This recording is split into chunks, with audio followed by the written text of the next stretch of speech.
Sesaat lagi Anda akan mendengarkan program Renungan Sahabat Seperjalanan bersama Pendeta Wendy Pratama. Selamat mendengarkan.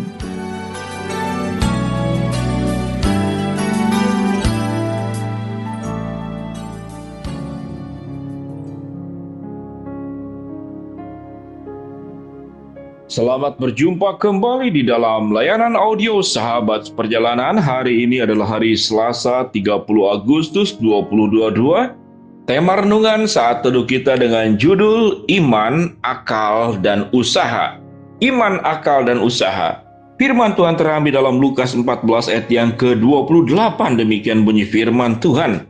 Sebab siapakah di antara kamu yang kalau mau mendirikan sebuah menara, tak duduk dan membuat anggaran biayanya? Kalau cukup uangnya untuk menyelesaikan pekerjaan itu. Di dalam ayat 29 dikatakan, jika tidak selesai, maka orang melihat dan orang mengejek dia.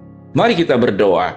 Bapa di dalam surga, terima kasih bahwa firman Tuhan mengajarkan antara iman dan akal serta usaha bukanlah tiga bagian yang berbeda, namun tiga bagian yang menjadi satu.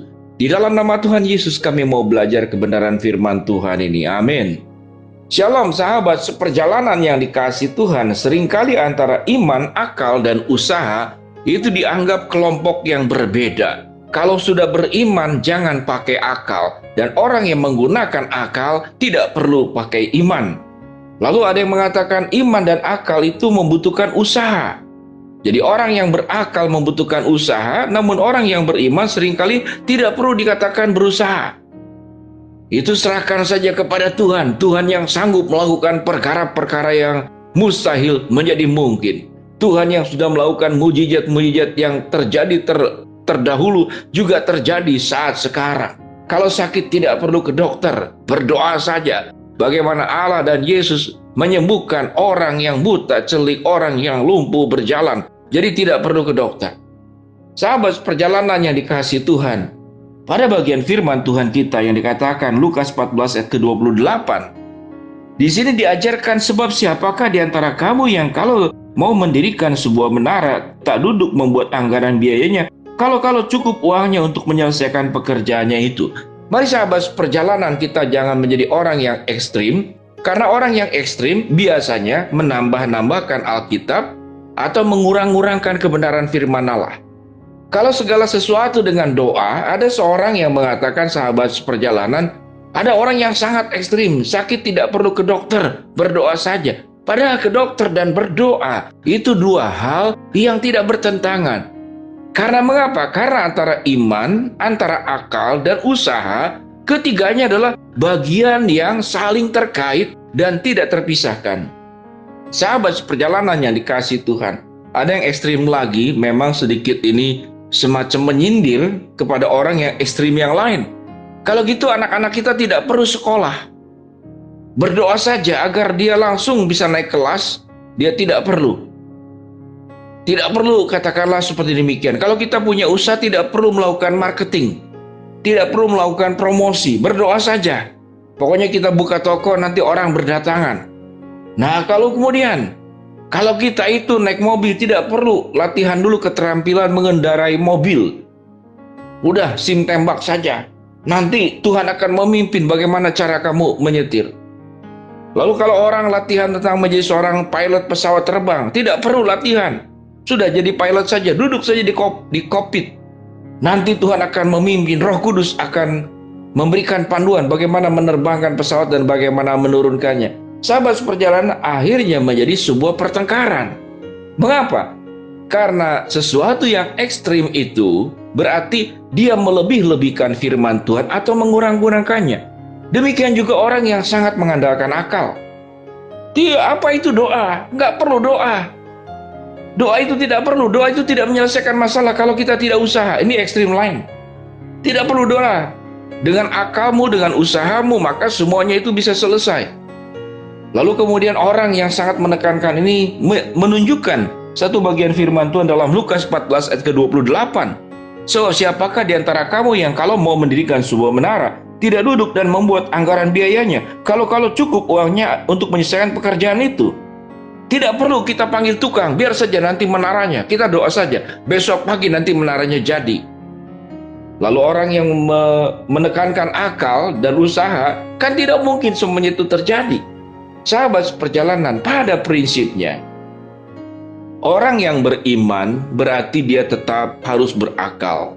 Dan orang yang berakal tidak boleh melepaskan iman. Akal dan iman juga tetap membutuhkan usaha. Karena Allah menciptakan manusia adalah menjadi manusia yang bekerja, menjadi manusia yang beraktivitas, bukan menjadi manusia yang duduk dan berpangku tangan. Dan bekerja, beraktivitas, berkarya adalah sebuah anugerah.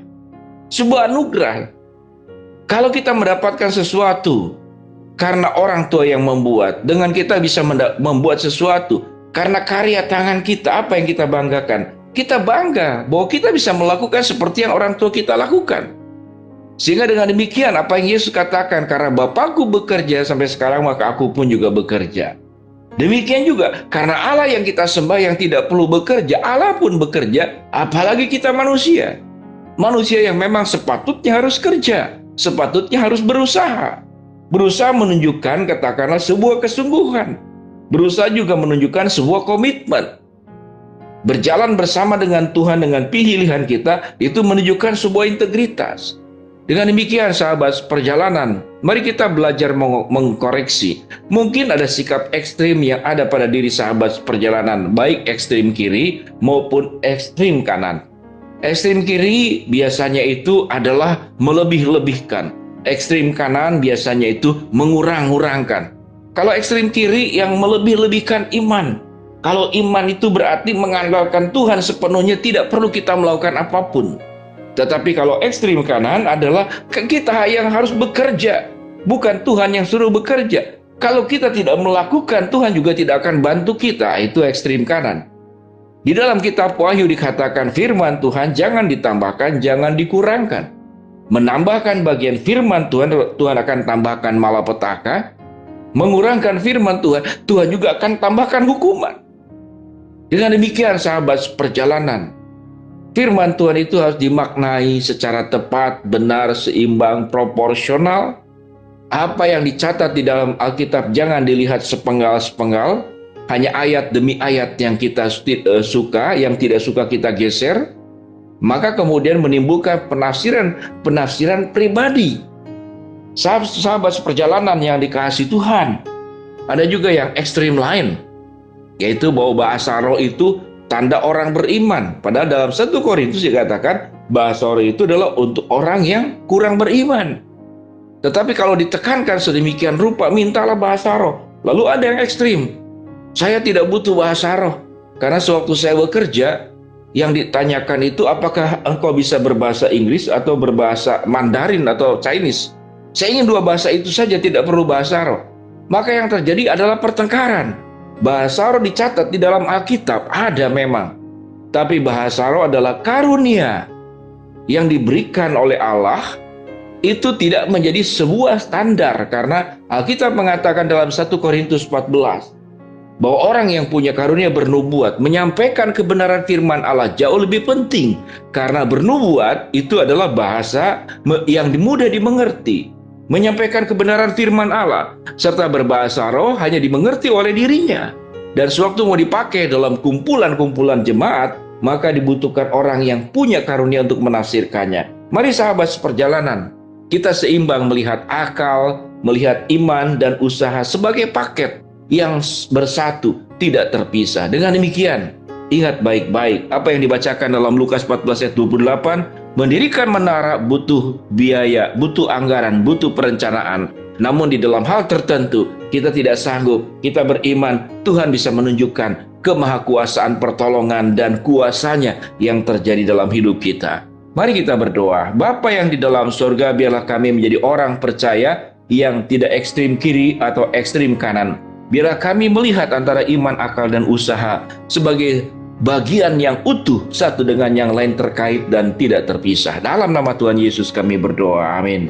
Shalom sahabat seperjalanan, jadilah orang percaya yang bijaksana dan tetap melihat firman Allah secara benar, proporsional. Jangan dilebih-lebihkan, jangan juga dikurang-kurangkan. Shalom.